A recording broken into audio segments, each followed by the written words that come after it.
Welcome back to another episode with Fight Night Picks. As always, we're brought to you by SimBody. Vertiball is now SimBody. If you head on over to their website, simbody.com, you're going to get all the great products that you know and love, including the SimBody Vertiroller and the Vertiball that you have seen most likely here in studio. Look at that. Place it, lock it, attach it, Vertiball, all sorts of great stuff over there if you want to roll out those old tired muscles and you don't want to go with that old lacrosse ball. They're also coming out with that very new product that you can see right in front of you. And if I head on over to my cart, look at that. I've already got a Vertiball over there. Little bit of a deal right there. And if you hit the try for 60 days risk-free, use the promo code FNP, you're going to get 20% off your order with that code FNP at simbody.com. You're really, really helping out another local company here in New Brunswick, Canada. Can't wait for it. The new name, SimBody at simbody.com. And as we always say, let's get into it. A last look at the big card. Be sure to head into the chat and have your say. Let's get into it and join in Fight Night Picks Kicks. We are back. We are live. We are set for UFC Fight Night. Makhachev versus Bobby Green. And I want to thank everybody for tuning in out there over in the comments section. Lucas23 saying, let's get into it. Zane S. feeling Petrosian. Rangju is the underdogs. Esteban Zamora is hanging out. We have Joe. We have the Sam and OG. There's so many people over there in the chat already. And Jesse Crayford as well. Feeling Bobby Green, he's fire. He definitely is fire. That much is true. Laos Nan, Zane, Bout Better. There's so many people out there in the chat already. And again, we do definitely appreciate it. I'm looking forward to this card, Matt, because, listen, we only had the one weight miss. Rangju coming in with his pink hair on fire, and then 168 to see it. Second weight miss in as many fights. Not great. And Todd hitting us up in the super chat. LFG, let's get into it. If Bobby wins, Matt styles his hair like Yuri for the fight companion. I won't shave it, but I can do like the tall ponytail. I mean, it'd be cool if you shaved it too, but overall, again, I mean, it should be a good one. Todd kind of feeling the horseshoe mustache. I'm feeling it too. It was going to be a surprise for UFC 272, but then I figured, you know what? The good people of Question Mark Kicks, they deserve it. So we'll keep this look around for today, tomorrow. 272 video is going to drop tomorrow as well. I have about 8 pages of notes on that sucker. I am fully fired up for the pay-per-view, but we're still here, and we're focusing in on this Fight Night card. A lot of under-the-radar fights, plenty of debuts as well. There are 4 of them. And the first fight on the card, Altamirano taking on Hernandez. I know that's one I'm looking forward to. But, Matt, before I get ahead of myself, I mean, A, so many people out there in the comments section. But, B, what are you looking forward to most on this card? This is a huge opportunity for Islam Makhachev, and it feels like we say that every single time he fights, and then nothing ever happens as a result of his fight, because the level of competition just hasn't been there, and he has been in this weird purgatory. Kamaru Usman, he found himself in this area where it's like, okay, you have, let's just be honest, not a huge following outside of the MMA world, and you are the worst opponent for most guys in the top 5. So you're going to have a really, really hard time fighting elite competition, even though everybody here, all of you guys, Craig, you, myself included, we all know Islam Makhachev is world class, and he is on that level. He just never gets the opportunity to show that, and it does suck, because against Bobby Green, again, we all know how good Bobby Green is, but is he really in that top 5 category where you deserve a title shot next? Hopefully they give it to Makhachev, because honestly, he just deserves it at this point. He's on one of those Chimaev-like runs where you look at the significant strikes for and against, you're like, wow, like, is this guy a superhero? He barely gets hit. So for Makhachev, really big opportunity. And same thing for Green. Like, if you can think about just how different his career has been over the last 3 fights, it would be insane. You go from knocking out Ali Quinta, beating Nasrat Hakparas in a really, really, really nice fight, and then turning around and beating the boogeyman in the division. It would be a massive storyline for Bobby Green. It's like something we'd make a 30 for 30 film about on ESPN one day, so really big opportunity. I'm pretty excited for this fight. Giant opportunity, especially for Bobby Green. I mean, like a phoenix rising. This is a guy that's been there and done that at 155, finally getting his due in a main event on incredibly short notice against Islam Makhachev. One heck of a fighter. And really for Islam, future champ, we don't know yet, but maybe we can find that out this weekend. So we'll do what we always do with Question Mark Kicks. We're going to throw it on over to our Fight of the Night screen. And the tricky part about this is, okay, Alejandro Perez taking on Jonathan Martinez. So you see it right there. Now that's the graphic that we have at the start of the week. Obviously, these guys weighed in at featherweight, which you like to see. So this is a featherweight bout. Their last fights were at bantamweight. The thickness Martinez is definitely a good Martinez, but Alejandro Perez, mean mugging like Conor McGregor in his pictures, this guy is incredibly well-rounded, and I think it's a y'all must have forgot, even considering his fight that he had against Johnny Eduardo's last time out, Alejandro Perez, a very winning fighter in the UFC's octagon.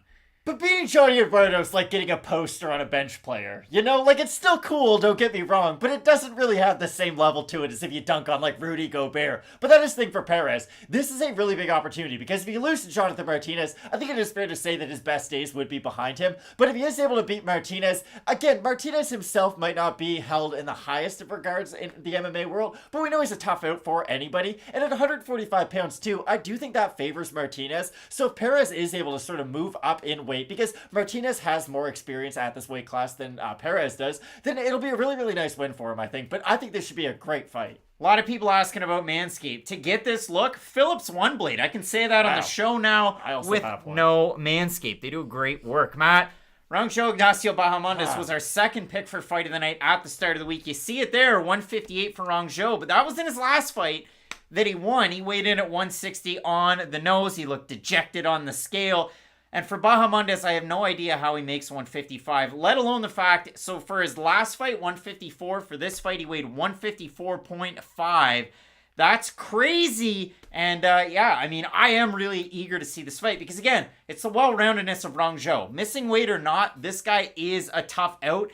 And man, can he bang, eat one to take one, and give the fight to his opponent. He does have that kind of bang bro mentality in him, where yes, he is well-rounded, but like you said, he will get into a firefight quite often in his fights, and that's why I think there should be a great matchup with Ignacio Bahamondes. You know how good of a pure striker Bahamondes is, so I do think that if we see this one contested on the feet, it should be a phenomenal fight. Todd saying La Jaula is a killer. He's going places. Places, I say, and I agree with you as well. He's a heck of a fighter. So listen, Matt, 228 out there right now, only 56 likes. It only takes a second. You toss a like, you tell a friend. We continue to get this train a-rolling. And if this is your first time with Question Mark Kicks, it seems every week somebody hops into the chat. Man, I've never checked this out. And then they get really into the chat. So what we do, we go from the bottom of the card back up to the top. I've got a QMK parlay today, but I have this to say about the QMK parlay. We missed it last weekend. I threw out some red flags. The odds are wonky on this card because to me it feels like a lot of fights are very close, but they're not lined very close. So if you have a good shot at some of these underdogs, which I know there's a lot of people over there in the comments section that have already, you let us know. So we'll start it down at the bottom, Matt. We have Victor Altamirano taking on Carlos Hernandez. We also said at the start of the week, you're not going to find a channel with a longer preview. You are not. On that fight. But what I can tell you about these two guys, for Altamirano, former LFA flyweight champion, the guy comes to bang. He's incredibly well-rounded. He has a second-degree black belt in Taekwondo.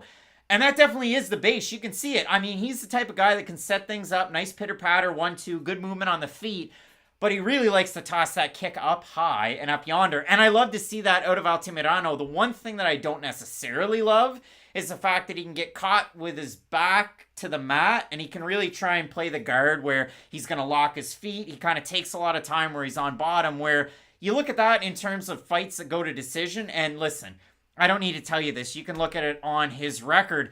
He's won a lot of fights by decision lately. And I liken Victor Altamirano, a lot of submissions at the start, then a lot of decisions. We were talking about it earlier on. It's a fight coming up next weekend. Marina Moroz is the same way. It's a bunch of first-round arm bars. She gets the win over Joanne Calderwood, and then after that, we're going decision city, baby. So for Victor Altamirano, one of those things I do worry about a little bit with Carlos Hernandez. He's busy on the feet, but he can get backed up, which you don't like to see. But again, these guys, incredibly winning fighters, both won their fights on Dana White's Contender Series this past year by split decision. So coming into this fight, Matt, it's incredibly well made, this fight, not necessarily split decision against split decision. I think these guys match up very well against each other.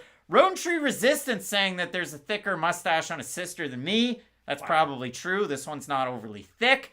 But I will say, I am looking forward to this fight. I just have a hard path ahead for both of these guys, seeing them having a lot of success against top-ranked competition. I doubt a lot of people sit at home and go, wow, I want the bottom game of Luis Smolka. But Altamirano has been able to pull that off. And that's not a great thing to have in your MMA skill set, but that is the big red flag in his game. If he has any one I would say big weakness. It's not only his takedown defense, it's just his inability to get back up to his feet. And he does have good grappling off his back. I will give him that respect. He's active. He throws up a lot of elbows. Will threaten with some submissions. He just doesn't really get them with the highest level of accuracy that you would like. But he does have a susceptibility to getting held down. Now, the flip side of that is he's a great striker. Like you said, a good 3-level striker too. Likes to go to the leg, body, and the head. And that's why I do think he's going to be able to get the win. Yes, could he get held down for 3 rounds? I don't doubt that. Honestly, a strong, consistent gust of wind could probably hold him down for 15 minutes, but I do really like his striking in this matchup and his ability to put together strikes at the longest range, so I do think he'll be able to get this win. But I don't look at either one of these guys as being one-and-done UFC fighters. I do think we're going to see 2, 3, 4, 5, 6 UFC fights out of them. I think one guy's going to have 3 and the other guy might have 4. And that's just me being as honest as I can be, because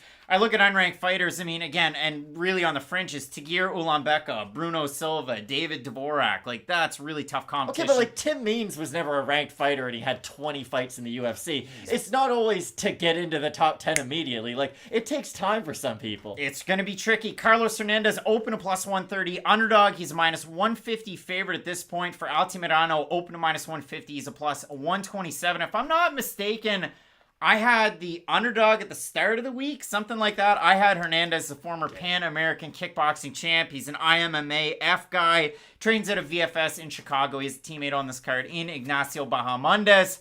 And Lionheart hitting up the super chat, letting everybody know about Conor McGregor. But again, to me, Matt, I'm going to be going with Hernandez here. Yeah, I think this should be a really fun fight, but I do like Altamirano. So we're split on the pick, and we'll move forward into our next one.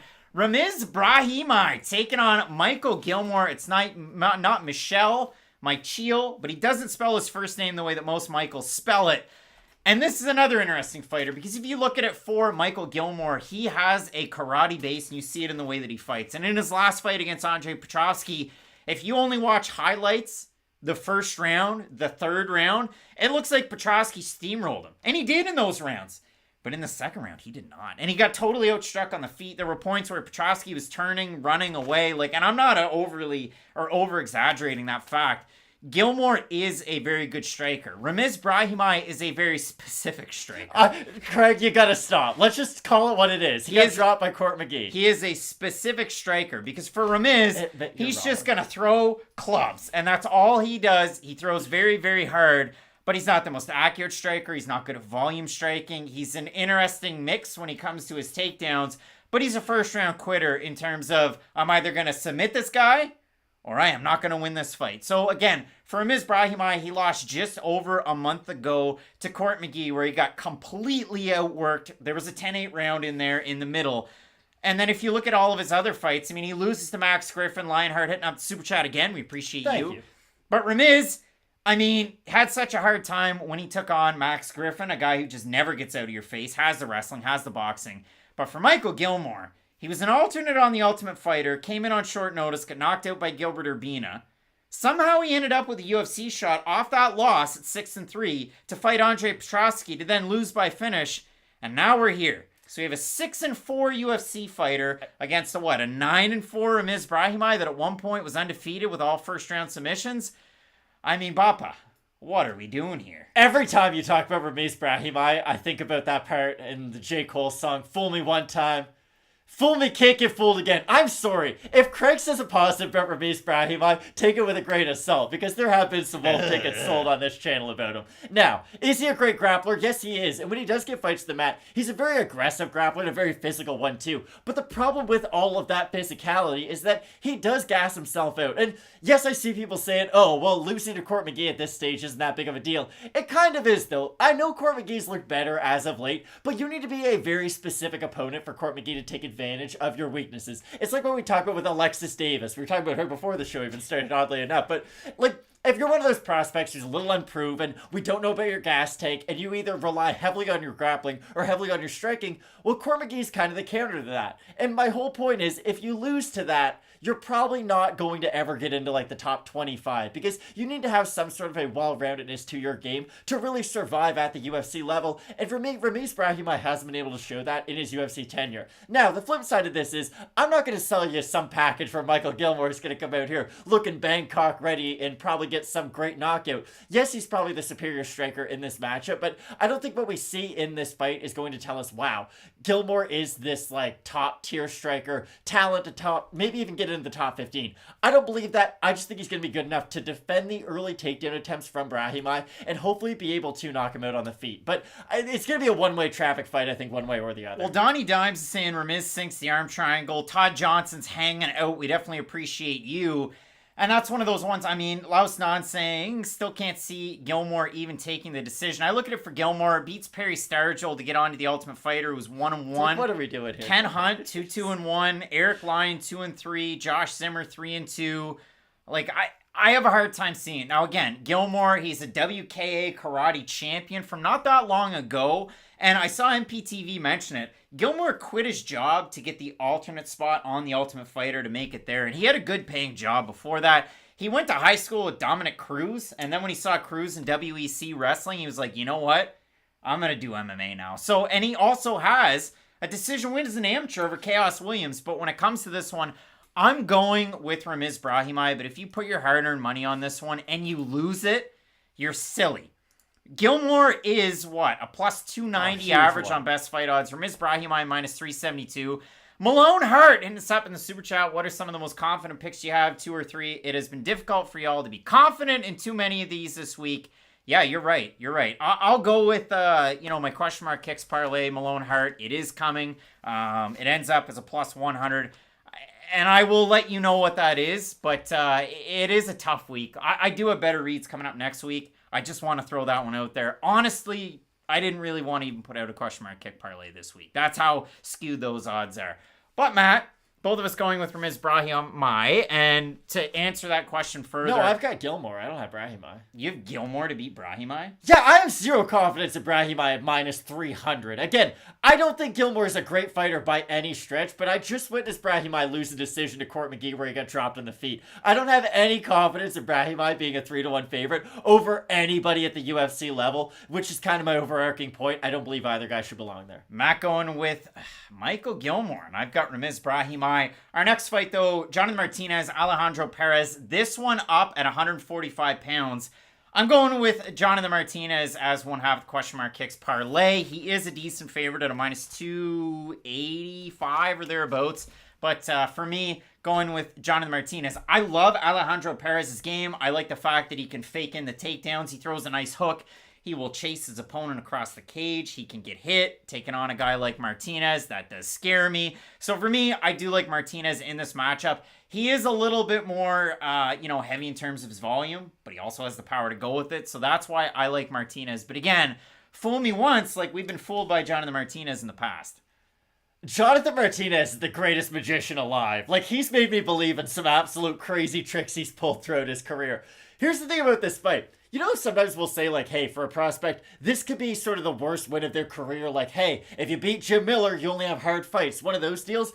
If Jonathan Martinez wins this fight against Perez, I think it could be a great fight for his career. One that could actually really help him grow and build towards the future. My question is, Jonathan Martinez's career trajectory, and I don't want to spend too much time on this, but what are we doing? 145, 135, 145. Like, what's the plan here? And that's what I'm going to get to. I actually think if he looks really good against Perez at 145 pounds, it might be the type of performance that convinces him to stay.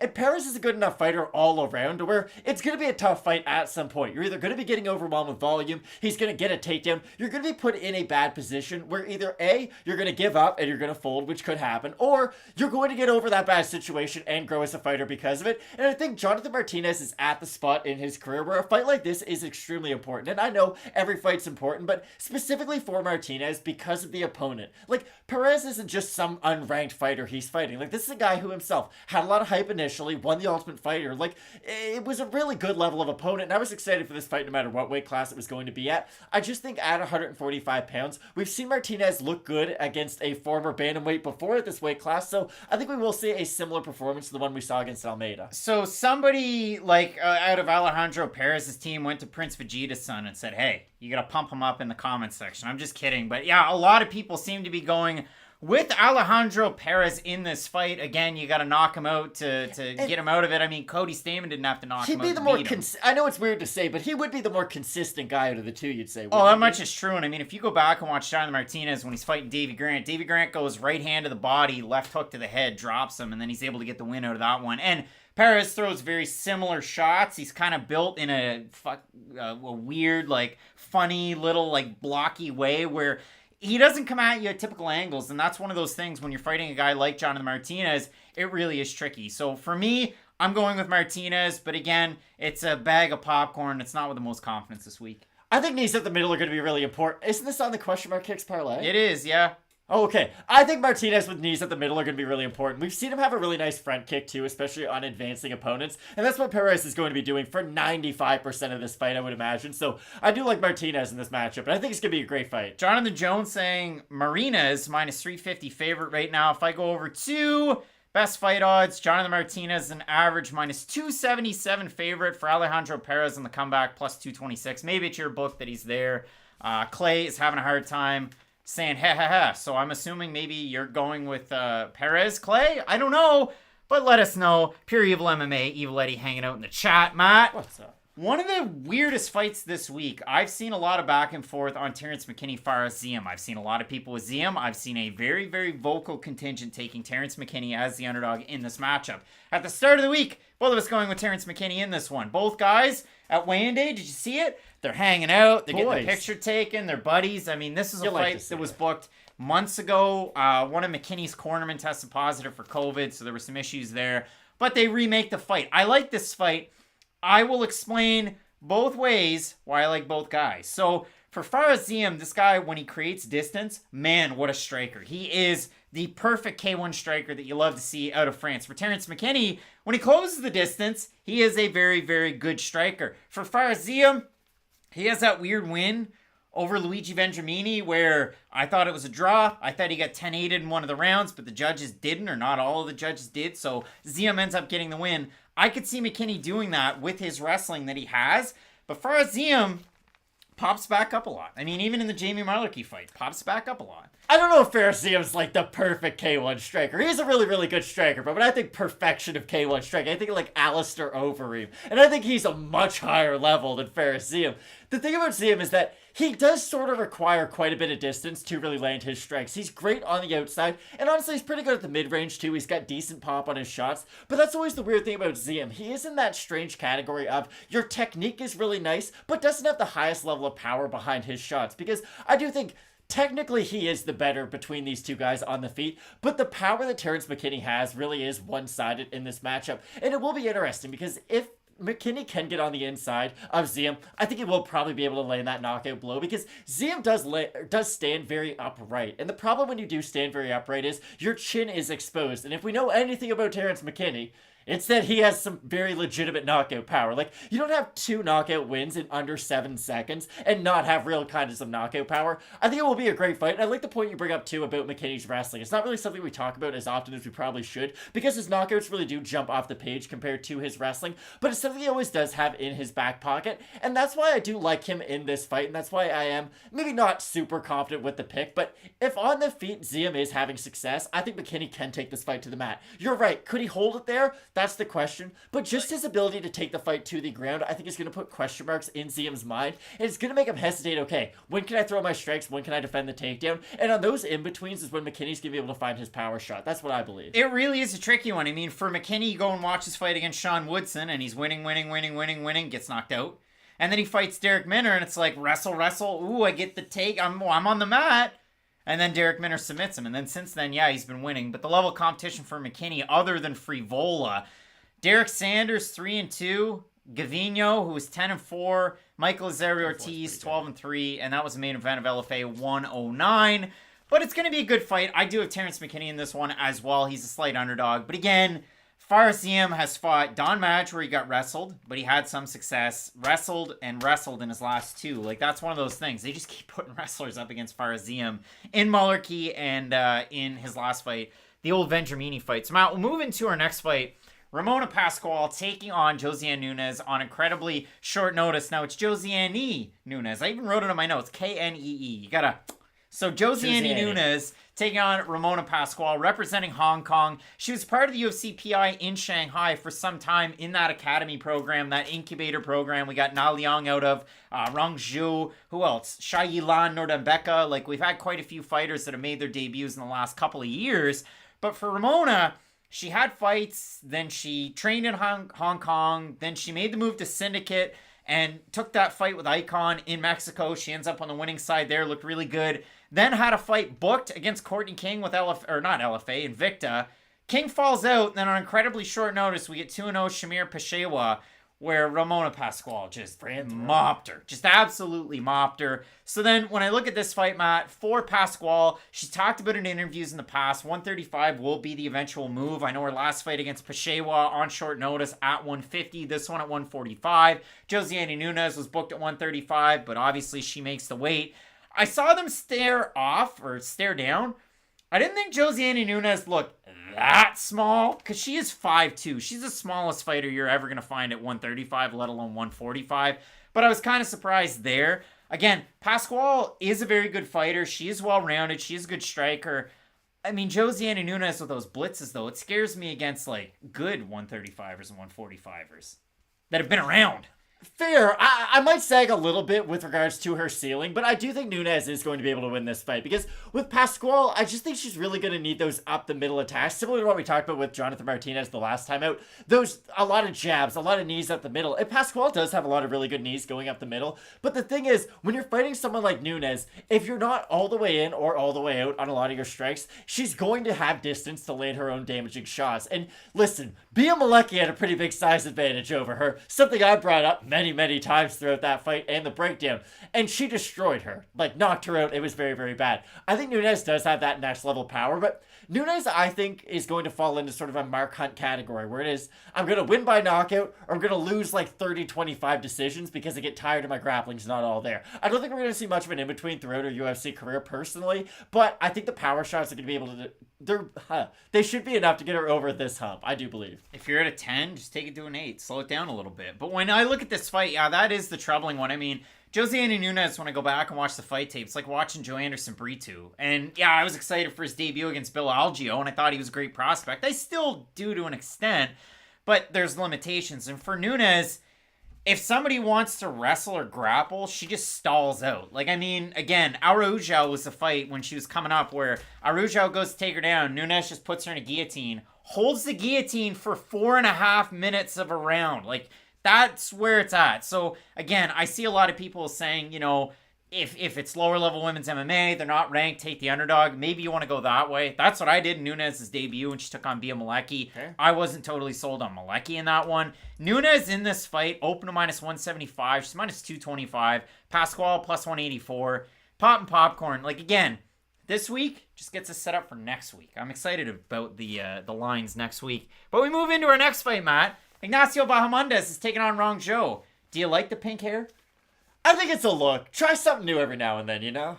I grew out the hair. You can get wild. Yeah, so Rong Zhou decided, you know what? Let's dye it pink and not make weight. So last fight, 158. This fight, 160. I like him. I like him as a fighter. I really do. Rong Zhou is one of those guys that once he kind of tires you out with the striking and he's able to work in some of his wrestling, great top game. Have I seen him on bottom? Not a lot. But on top, he really is an impressive fighter. And his boxing combinations are very good. Nice 1-2, sets everything else up very nicely. Ignacio Bahamondes was a child kickboxing prodigy. At 14, he was a national champion. His dad was a kickboxing coach. He moved to VFS in Chicago very young. He is a hell of a fighter. Now, I see VT saying Rong Zhou here. Prince Vegeta's son, pink hair, don't care. Aaron saying Bahamondes. And Donnie Dimes with Rong Zhou. And Zane saying Rong Zhou has swag. And Eric Cote calling the decision. But for me, I look at this fight. I mean, Rong Zhou is smaller, but he fights at distance in his fights. He's bigger. We can only confirm that he's bigger, Craig. We don't know what they weigh today. Bigger on the scale, but normally he's shorter. But he's one of those guys, like, he really extends himself. He's a long-range type of fighter, long-range type of striker. When I watched all my tape, that's what I gathered out of Rong Zhou. Ignacio Bahamondes is the longer fighter. He's the bigger fighter. But normally it's in the boxing range and it's in tight where he finds a lot of his success. He loves that lead uppercut, which is something that you don't see a ton in MMA.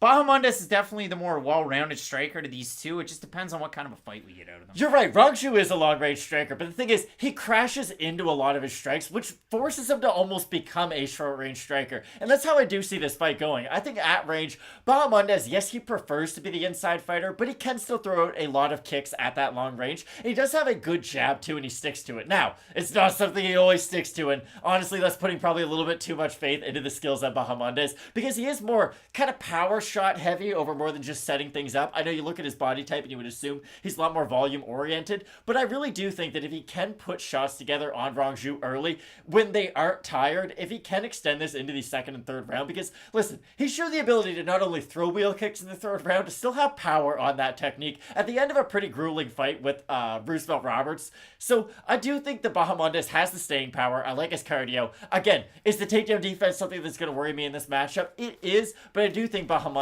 is the justified favorite. I'm going to go with Bahamondes minus 210 as the second leg of the question mark kicks parlay. So I've got Bahamondes, I've got Martinez. It's chalky AF, so if you don't want to go with it, then don't go with it. But it ends up as plus 100. So that's what I'm going with in this one. I mean, again, I like Rongju. I don't like the weight miss, but he missed weight his last time out and he won, right? So you can look at it two different ways. Glass half empty, glass 3/4 full, I guess, in his case. But 19-4, his overall record. He's only 21, turns 22 shortly. Fought Brandon Jenkins his last time out, which was kind of a surprise that they brought Brandon Jenkins in for that fight. And he looked really good, but Jenkins, man, like, but you'd hope so. He can get outstruck. So Bahamondes is a much better striker than Jenkins. It is. Isn't it such a bad look, too, when you miss weight when your opponent is abnormally large for the weight class? Like, Ignacio Bahamondes is as large as humanly possible to be 155 pounds at any point throughout your life. Like, it's just, it's very unprofessional. Like, I always go back to the Paul Felder thing when he showed up on short notice to fight RDA. You don't have that many jobs to do. You just gotta show up and be on weight. And it's a pretty big part of the sport. It's upsetting to see a guy who, like you said, had a promising future miss weight in 2 straight fights. I was kind of surprised, too. Daniel Cassell, Rongju's losing 40% of his purse on this one for missing weight by 4 pounds. I mean, William Knight missed by 12, and it was like a slap on the wrist. And then he loses, so, but man. Rongju twice in a row, like, that is tough. Yeah, it is tough. Armen Petrosyan is going to be taking on Gregory Rodriguez, and I see a lot of people taking Armen this week, and a lot of people, it was even before the show started. I saw you up there in the comment section saying, hey, is Armen a good striker? Is he good at kickboxing? Does a bear crap in the woods? Yeah, I mean, I said at the start of the week, he's got FU power, and then I bleeped F out of it. Because, yeah, Armen is such a dynamic striker at not just 205, but I think at 185 it's going to be interesting. Now, am I sold on him against elite competition at 185? No, because I haven't seen it. But at 205, this guy, man, his speed is crazy. And that's one of those things. I look at Armen, he's not the biggest 205er, so he moves down to 185. How will it translate? Because we've seen guys like Jared Cannonier where it's like nothing. We've seen other fighters like my prime example from 265, but he never weighed 265, to 205 where he had a speed advantage.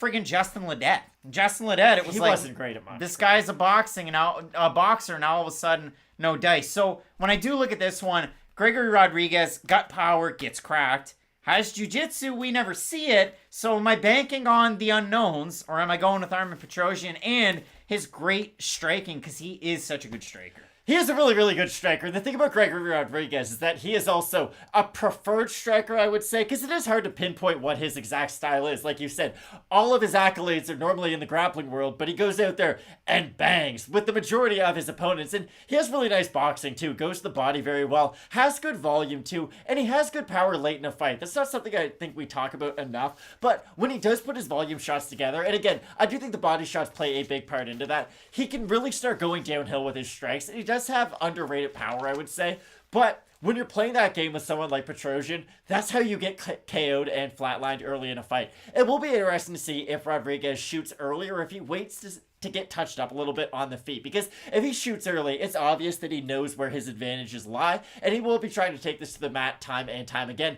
But if he does play around on the feet a little bit, I'm going to be curious to see if he does have success. I know we disagreed on that at the start of the week, because I think Rodriguez can go in there close to distance and have some success with his boxing on the inside. Now, if he gets caught on the outside eating a lot of kicks, I'll be worried, but I do think that This is going to be one of those fights where if we stack all of both guys' skills next to each other, I think Gregory Rodriguez is the much more skilled fighter in this fight, even though he does choose to strike in his opponent's specialty, but I'm still going to pick Gregory Rodriguez. Armen Petrosyan, way better striker. Muay Thai champ, karate black belt. He's the IFMA Muay Thai champ.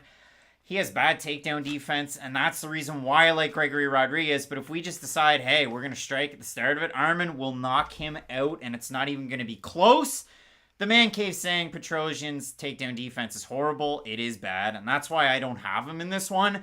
But could I see him knocking out Gregory Rodriguez in the first round? You bet your bottom dollar. So yeah, I would stay away from this one. But if you really like Petrosyan as a slight underdog, maybe you want to go with him. I talk more about Petrosyan than I have Rodriguez. Hopefully that tells you something. Because there's always people out there that snicker when you get the wrong fight. But it is what it is, Matt. Our next fight, we have Arman Tsarukyan taking on Joel Alvarez. Matt, for Alvarez, hey, I'm popping my boxer briefs off. We're going to weigh in. We're going to weigh in at 156. And it was almost, I'd want to see the scale because the guy that was doing it, like, hit the thing around and then he just kind of turned around and went, 156, I guess. Like, I'll just give it to him. But no, he made 156. So he had a little bit of a history making weight lately.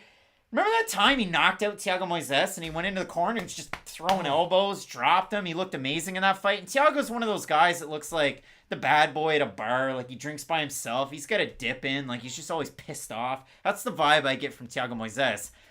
Craig hasn't been a bar since 2007. Didn't think Joel Alvarez was going to go out there and strike that way. And again, somebody was a little critical of us. There was a mass column out there of a comment saying, but if you really knew Joel, he was a kickboxing guy. I get that. But for me to say he's a submission artist when like 85% of his wins are by submission, I don't think that's a hot take. So Joel Alvarez, great submissions. Worry about him a little bit when he gets peppered, when he gets taken down. Obviously, we saw Damir Ismagulov lead that dance, and that was why Joel lost that fight. Arman Tsarukyan, though, you talk about an Energizer bunny and a guy that's got a motor. This guy never stops. And when it comes to finishing Christos Giagos or getting a win over Matt Frivola, he can really get it done in so many different areas. That's the reason why I like this fight. Alvarez, finishing abilities. Arman Tsarukyan, great everywhere. Normally in a fight like this, when you have a really tall fighter fighting someone shorter, I would say distance management is going to be the key to the matchup, but I think pace is going to be the key. And I know that's sort of a weird MMA hipster thing to bring up, but if Arman can keep this fight at his pace to where there's just a lot of going on at all times, sort of the Clay Guida mindset of, I'm striking, I'm grappling, no matter what I'm doing, I'm just doing things to make my opponent work, I think he could have a lot of success. But on the flip side, I think this could be one of those very strange fights where Joel Alvarez just keeps Arman Tsarukyan all the way at the end of his shots, and Arman has a really hard time figuring out, okay, when do I go for the takedown? When do I stay on the outside? And it might almost kind of buffer his style, for lack of a better term, because he will be on those in-betweens. And the thing about Alvarez is that on the feet, I do think he's the better fighter between these two, but offensively, he's very, very good. Defensively, you can clip Joel Alvarez. Like, when he does start to fight the, Charles Oliveira's of the world, that's pretty far up the rankings, but, the Tony Ferguson's even. Like, when he starts to fight guys who on the feet are really unorthodox and can switch it up quite a bit, that's what I will worry about Alvarez, but I think in this matchup, he is the better striker. But that's why I think it comes down to pace, because let's say this fight is fought at a very slow pace, where it's just, okay, Alvarez, strike, nothing too wild happening. Then I think Alvarez could go out there, fight later on into the fight. I know that's a weird thing to say for a guy who gets a lot of finishes early, but I think if he fights at his own pace and keeps it slow, it'll open up a finish. Whereas I think if this fight is very, very fast from the get-go, I think Arman will have a great chance to win. But I do keep on going back to the wrestling advantages of Tsarukyan and just his ability to decide, okay, this fight is on the feet or this fight is on the mat, and that's why I'm going to pick Arman. The crazy thing is, in these fights that Joel Alvarez has had so far in the UFC, Moises Yakovlev, Joe Duffy, Danilo Beluardo, pretty well everybody except for his last fight against Moises, everybody really went for the wrestling, really thought that was going to be the great game plan, and Joel's come out on the winning end that way. I like him as an underdog. I think, again, when I look at implied win probability, based on the odds, Arman Tsarukyan is, for some reason, Armen Petrosyan's up at the top. Oh yeah, this is the one that they decided. It wasn't on best fight odds for the fight night, so I apologize. So I'm going to just go by the odds that were at the start of the week. Tsarukyan was a minus 313. Alvarez was a plus 243. If somebody could update that one, you let me know. But I do like Alvarez as that big of an underdog in this spot. I think it's it's a decent little play if you want to have a little bit of fun. The Man Cave, shout out to Fight Night Picks for the Alvarez versus Duffy dog play. People are still playing that tune today. Like I play How Bizarre by OMC. It's all the time. It's all the time. That was a big dog play that really put us on the map. Matt, Ji Kim taking on Priscilla Cachoeira. This is the weird thing, right? Like, I threw the tweet out there, and I'll throw it out there when we do the UFC 272 videos. Marina Rodriguez taking on Yan Xiaonan is on the prelims, but Sergey Spivak and Greg Hardy is on the main card. I don't understand what the UFC is doing lately. Like, you know, card placement really does mean something, but I don't know why Ji Kim... It does. To me, it does.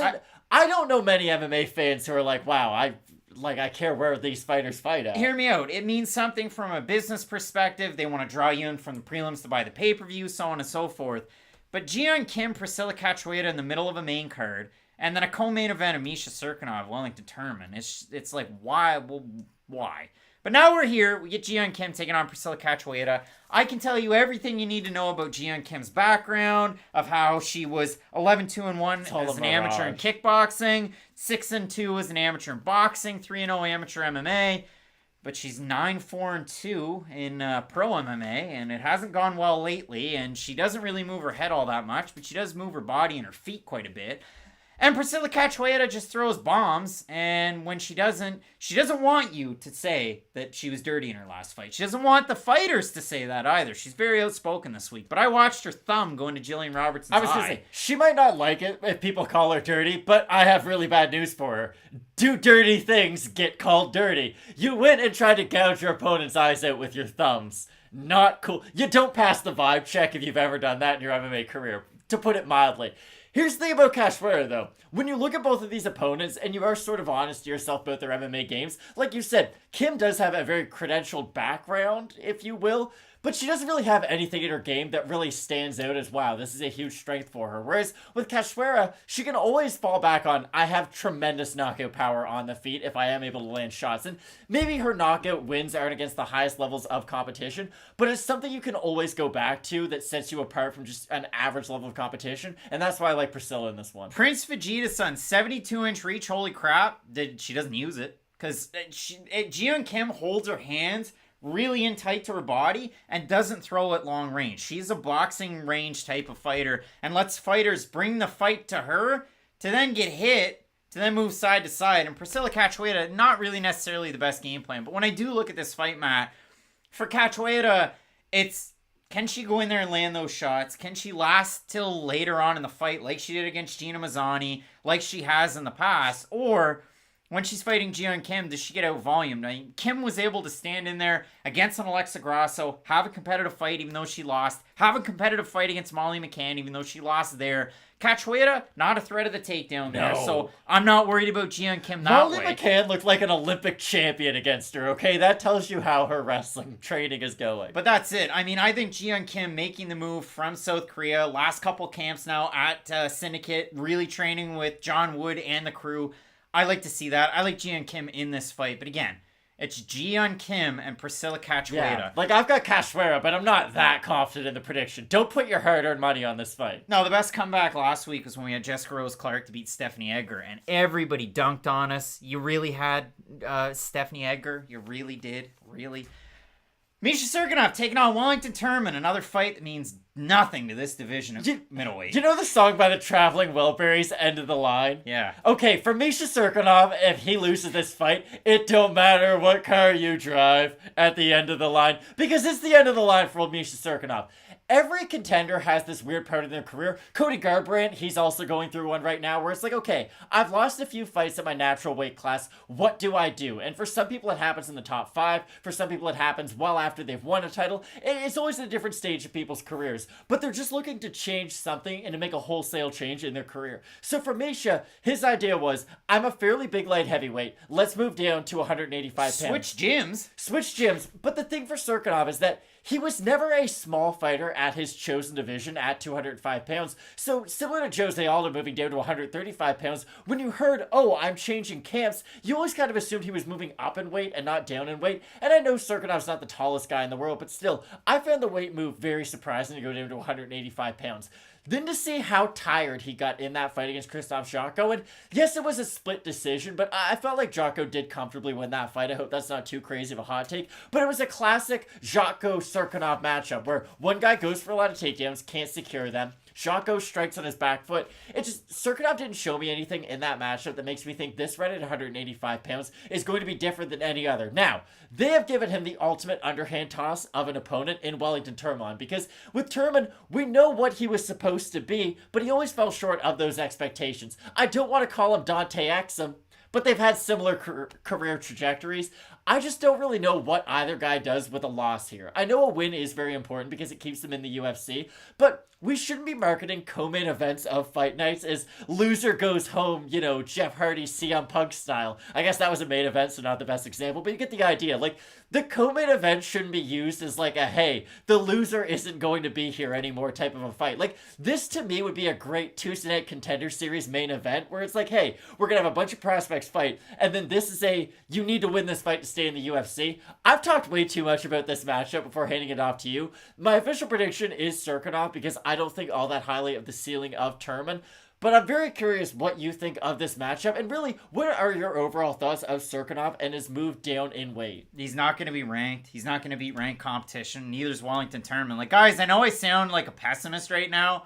UFC's not putting on good fights. They're just giving you quantity over quality and then hoping that you buy the pay-per-view next week, which is really good. Solid. It's really good. Trust me. 8 pages of notes already. But when I look at this fight for Wellington Turman, he's 2-3 in the UFC. He beat Sam Alvey by split, but again, he lost 2 points due to an eye poke in the 3rd round. Otherwise, he would have won that one comfortably. I'm sorry. I'm just so happy one person understood the Dante Exum reference. And he beat Marcus Perez by unanimous decision. Lost to Carl Robertson, lost to Sanchez, lost to Bruno Silva. Sanchez in the UFC. Carl Robertson's lucky he's in the UFC.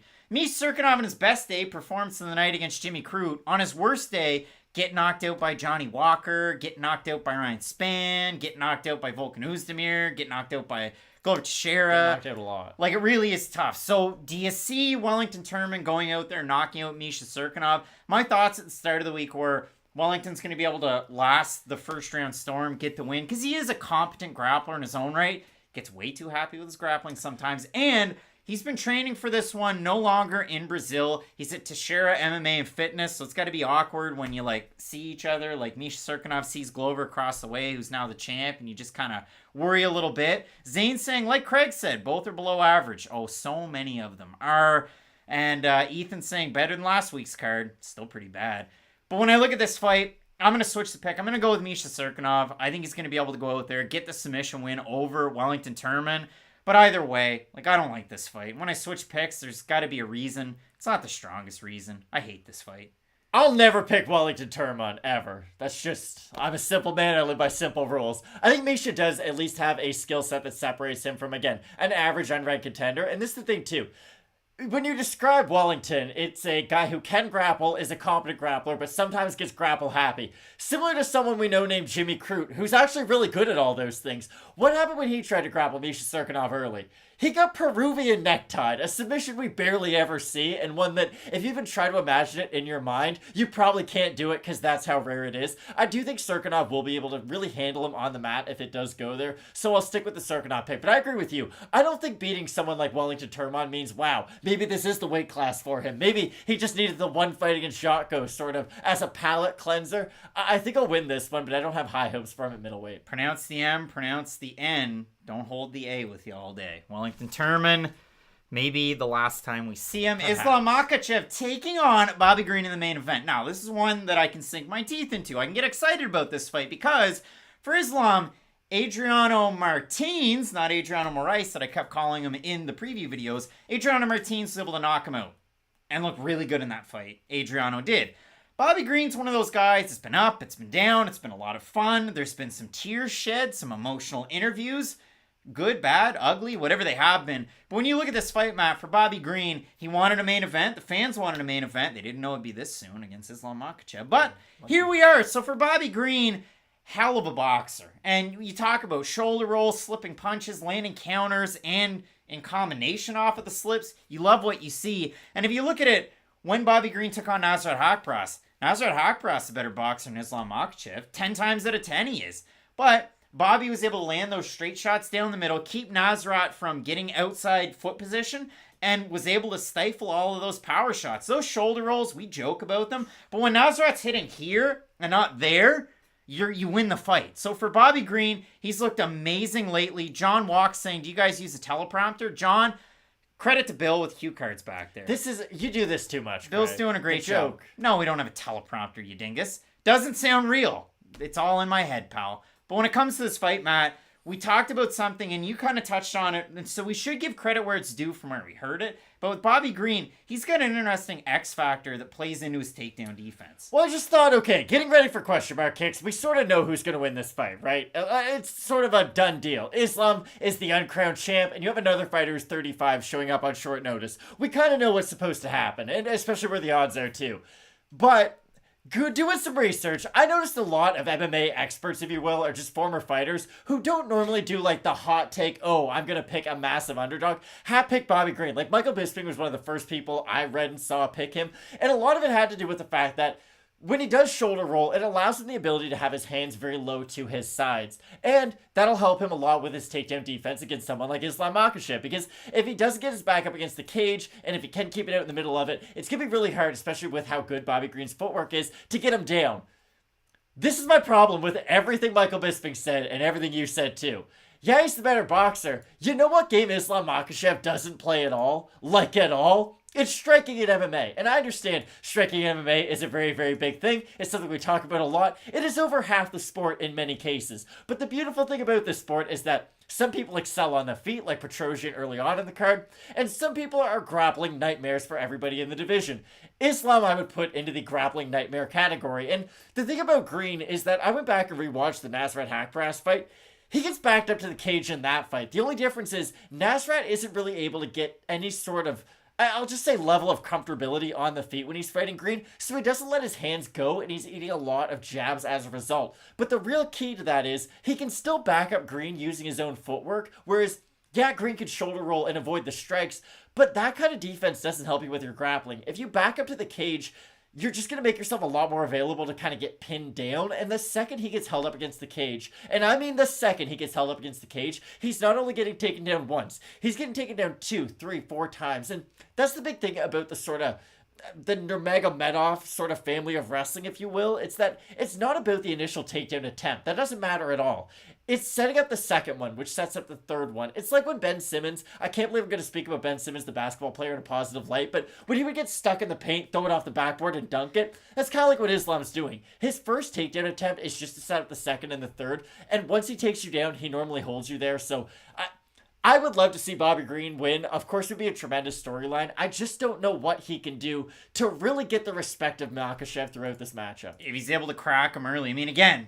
Like Dan Hooker's one of the best strikers in the world, and he couldn't do that. Yeah, this is a tricky one. Like, he's able to get the win over Alejandro. That's a performance of the night bonus. Fight of the night against Fiziev, who you'll see next week.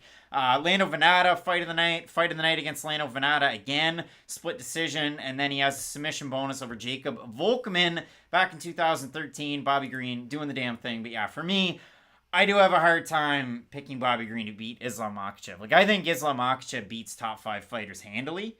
So when it comes to a guy like Bobby Green that's unranked, that is such a good boxer, I just don't know if we're going to see that boxing. So listen, tone clutch, there's a lot of people out there going with Bobby Green, feeling it. But yeah, for me, I can't pick Bobby Green. But am I putting Islam Makhachev my parlay at minus, let's see what he is right now. Because he's what, minus 700 at the start of the week? Something wild. Islam Makhachev, average minus 922. Bobby Green at a plus 5. Is it 89 or 99? 599. I mean, yeah, come on. And Prince Vegeta-san in all caps saying that Dan Hooker sucks.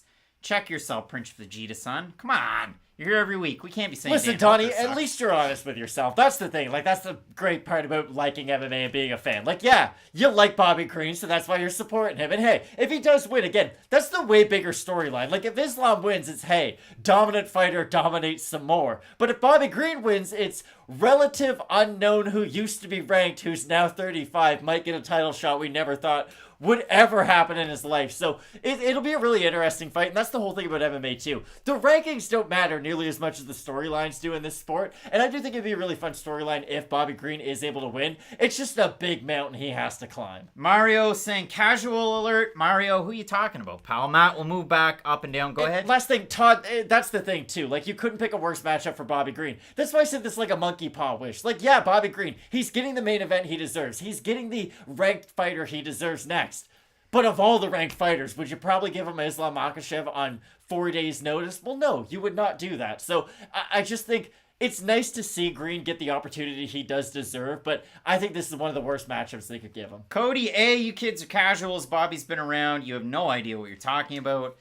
Man, I've been watching Bobby Green fights for years. I got into MMA because of Shogun and Lyoto Machida, but I guess that doesn't translate. Matt, our first fight on the card as we whip it back down to the bottom and all the way through the top. Almost 700 tuning in right now. We certainly appreciate you. 186 on that like counter. It just takes a second. It really would mean a lot. But we'll continue on and we'll talk about this fight because Victor Altamirano, debut, coming off a split decision win on Dana White's Contender Series. Carlos Hernandez, coming off a Contender Series split decision win. It is a very, very close fight. It is lined closely as well. I had the underdog at the start of the week. Now he's the favorite. I have Carlos Hernandez in this one.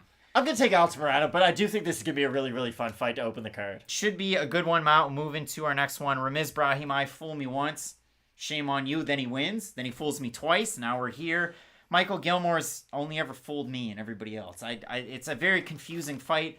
I'm going with Ramiz Brahimaj. Matt, you knocked my socks off with your pick. Listen, and I've never disliked to pick more, but this is the problem. I just can't pick Ramiz Brahimaj anymore. I cannot allow him to cost me another pick on this channel, because every time I pick him to win, you know what happens? He loses. And every time I pick him to lose, you know what happens? He wins. So it's probably good for you that I am picking Gillmore, like I'm handing you a pick right now. But yeah, I think I'll be able to get it done against my better judgment. I think that's one of the dumbest things you've said, but we'll continue on. Have some fun with it, Craig. I try. Alejandro Perez taking on Jonathan Martinez. I have Martinez in one half of the question mark kicks parlay, but I have to say, we have this as a fight of the night. This is probably the fight that I'm most amped up about this weekend. Two polar opposites personality-wise. Perez very fiery, whereas Jonathan Martinez, and again, Craig can say from personal experience, a very subdued man. I think it's going to be a phenomenal fight. Though, and again, this is sort of a y'all must have forgot opportunity for both guys. I know Perez is a little bit further in his career to have this opportunity, but still, Martinez, at least to me, was a very hyped up prospect. He sort of lost his footing as of late. Looked good last time out, and I think he'll be able to build on that in this matchup. Clay, I had a late or an early. I was down bad quick, but I'm coming back. Terrance McKinney taking on Fares Ziam. A great fight. I've got the underdog here in this one. I'm going with Terrance McKinney. I like Terrance McKinney in this one. I think his wrestling will be a big factor in this fight if we do see it. If it stays on the feet, of course, it's going to give someone like Ziam more than enough opportunity to win. But I think McKinney, with his power and his wrestling, can get it done. The Ziam fans will come out in full force if he's able to get the win here. And that would make it 3 straight. And he has looked good, albeit he's been tested in his last 2. So I can't wait for that fight. Our next one, short notice debut for Ramona Pascual. And if she won, honestly, I wouldn't be that surprised. And I do have this to say. When I look at the odds for this one, Josiane Nunes is a big favorite. She opened at a minus 175, minus 226. I have Nunes. But again, do you like her at minus 225? Not necessarily. I think I said in the earlier video this week that there's not a more terrifying sight to see than if you were locked in a cage and Josiane Nunes was just running, whipping windmills like Deontay Wilder at you. Like, I would be terrified. I'd try to jump out like that guy Tank Abbott tried to throw out. I think Josiane Nunes does have a massive power advantage in this fight. And if it is contested on the feet, like it probably will be, I think she has more than enough opportunity to get the win. Both going with Josiane Nunes. Rangzhou taking on Ignacio Bahamondes. That's my second leg of the Q&K parlay. I'm going with Ignacio Bahamondes here. I'd like Bahamondes quite a bit in the striking realm in this matchup. Again, could he get taken down 40 times? Of course he could. But if he can keep it at range, and like you said, his close-up boxing is really, really strong. And he does have good finishing ability with those uppercuts and some knees up the middle. So look out for those. So I do like Bahamondes as well. Be an interesting fight nonetheless. We've got Gregory Rodriguez taking on Armen Petrosyan. And when you look at this fight, Matt, I mean, I spent the bulk of our video today talking about how Armen Petrosyan will go in there and knock him out in the first round. And if it happens, I'm not surprised. I have Gregory Rodriguez because I like his takedowns when he uses them. He doesn't use them very often. I detest Armen's takedown defense. It's not good. he's got a good first move to pop back up, but you're getting taken down. So for me, I do like Gregory Rodriguez in this fight, but again, this is popping popcorn. It really is, and this could be a great debut for Petrosian. Like, if he can come out here, get some highlight reel KO, like, that's the great start to your UFC career that you want. And the thing is, those who know that Gregory Rodriguez is a pretty good fighter, so it would do quite a bit for his career if he was able to get this win, but I do like Rodriguez as well. Yeah, don't forget, I mean, Gregory Rodriguez got knocked out by Jordan Williams on Contender Series. When it's bad, it's bad. But hey, JSP got destroyed by Joe Lozon, and that's something I bring up way too much, so who you were yesterday doesn't define who you can be tomorrow. I'll be talking about that one coming up next week. Arman Tsarukyan taking on Joel Alvarez. I'm going with the big underdog in this one. I've got Joel Alvarez in this fight, and I know we're split on it. It should be a really fun fight, though. Like, how this isn't the co-main event, I do not know, because to me, this is arguably the main event, really. But Joel Alvarez, this is opportunity to show that the win over Moises wasn't just a fluke. That wasn't just the first time he got a big-name opportunity or a big-name opponent and really capitalize on that opportunity. But I do like Tsarukyan. He's been in there with, I would say, the more consistent high-level guys. And it's weird, too, because Tsarukyan does have so much stock off of a loss. But again, it was a loss to somebody nobody wants to fight in the top of the division. And then he doesn't want to fight him again until way later. Exactly. So I do think Tsarukyan, one day, if he was able to fight Islam Makhachev again, would be a great rematch down the road. And I do think we'll see it after he is able to beat Joel Alvarez. But again, it's a big ask tonight to get that win. Big time fight. We're split on that one, Matt. Jinh Kim taking on Priscilla Cachoeira. I'm going with Jinh Kim in this one. I'm going with Priscilla, but I don't feel great about it at all. She's so dirty. Throwing it all away. Is that a Genesis song or is that Phil Collins? I'll have to go back. But Matt, Misha Serkinov taking on Wellington Turman. I switched the pick, and that hasn't really served me well in 2022, especially on question mark kicks. I'm going to go with Misha Serkinov. He didn't scare me physically on the scale. Obviously, he looks like a smaller guy. Wellington Turman with the camp change. Second camp, if I'm not mistaken, out at Teixeira MMA and Fitness in Connecticut. There are a lot of Brazilians that have moved to Connecticut to go to that gym. I think this is going to be a fun fight, but for me, I like Misha, but I don't like this fight at all. It's a big, big fight for Misha, because if he isn't able to win this, it is done. It's PFL. Yeah. Well, it could be a millionaire, honestly, so it'd be the best decision for him. If you don't win this one, again, what are we doing here? He was a top 10 guy at 205, and it would just be really upsetting that, the end of Misha Serkinov's career is that he was a ranked fighter, moved down in weight, and just sort of faded into obscurity. Hopefully that doesn't happen, and I think he'll be able to get the win today.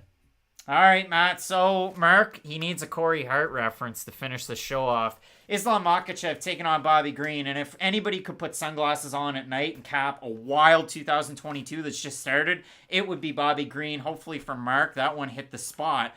I don't think Bobby Green's going to get the win. I think he has a lot of different things he can do to win. I just think the takedowns from Islam, it's that next, as Will.i.am used to say. And a lot of people point to the grappling advancements of Bobby Green, and they're not incorrect, but Green is a natural striker who's really implemented a lot of wrestling offense into his game. We don't often see him on the back foot or defensively grappling a lot. He's someone who, things are going well on the feet, my opponent's getting a little tired, then I can take it to the mat, then I can get some ground and pound. So it's not that Green hasn't improved with his wrestling and with his grappling, it's just I don't think he's improved in the right areas to fight someone like Islam Makhachev. And like we said, Makhachev could probably go out there and beat most of the guys in the top 5 and out-grapple them. And that's after a 2-month fight camp. So to ask Bobby Green on 10 days' notice to show up and beat someone like Islam is a huge ask, and that's why I like Makhachev in this matchup. Like, you're going from fighting Nasrat Haqparast, who does not wrestle, you're going to strike with him, to then fight Islam Makhachev on a few days' notice. I will say this, though, and you might roll your eyes, but I really want to get your opinion on this. I thought about picking Beneil Dariush. I think there's more than enough ways for him to actually make a really competitive fight with Islam, and that's why I'm really upset we didn't get this main event. Because, again, with Islam, it's, you look really good, but who did he look good against? If you look good against someone like Beneil Dariush, it's like, oh my goodness, then yes, you do deserve a title shot next. I thought that would have been a really competitive fight with how good of a grappler Dariush is, and it's just really unfortunate we're not seeing that fight. First, last, Bobby Green Sprawl and Brawl at plus 600 is great. That's one of those ones I would eat my words and eat the humble pie and be fine with it, because I would love to see, if Bobby Green wins, it just shakes everything up, and it makes it all that more interesting. So I will say that. But Matt, when we move on and we look at next weekend, UFC 272, video is going to come out tomorrow. I'm really looking forward to the card. I've got all the tape study done. The graphics are done. I couldn't be more excited about it because from bottom to top, there's some hard matchups to pick out. But Like, Jalen Turner, Jamie Mullarkey, that's a hell of a fight. Like, there's so many that I'm looking forward to. That's just one of them. A lot of really fun fights top to bottom, and it's always been weird because it feels like every main event has had its own storyline this whole entire year. You had the weird first pay-per-view of the year where it's Francis versus Cyril Gane versus the UFC. It had a good co-main event, but let's be honest, the rest of that card was kind of lacking. In the next pay-per-view, we've got Israel Adesanya, Robert Whittaker, big stars and more of a filled-out card, I'd say. And in the next one, maybe the main event doesn't have a title being contested in it, but two huge personalities in Colby Covington and Jorge Masvidal. They were on Stephen A's World the other day, getting people fired up for that, so it does kind of have a big fight feel to it. And like you said, very deep card top to bottom, and I couldn't be more excited to really talk about all the fights. The Manly channel, keep up the good work, boys. Let's go, Bobby Green. Appreciate that to the Manly channel. And I wanted to get to one more. You guys should make a prediction for all 10 fights, saying Ricardo. We have? I don't know. Ricardo, you've confused me. You put me in a mental pretzel, but I am looking forward to next weekend. Nonetheless, thanks everybody for tuning in today. Hopefully you folks enjoy the fights. And like I said, I mean, even the thumbnail's ready for UFC 272. Like, we are rearing to go. So make sure you tune in for that. If you're not subscribed already, toss that sub button so then you know when that video comes out. Toss a like. It does help out the channel. We certainly appreciate it. Tell a friend where you've been for the last hour. Let them know you've been having a little bit of fun and that they should join in too. It should be a good time. Just keep it locked in with Fight Night Picks. And as we always say, let's get into it. What a show. Thanks, everybody.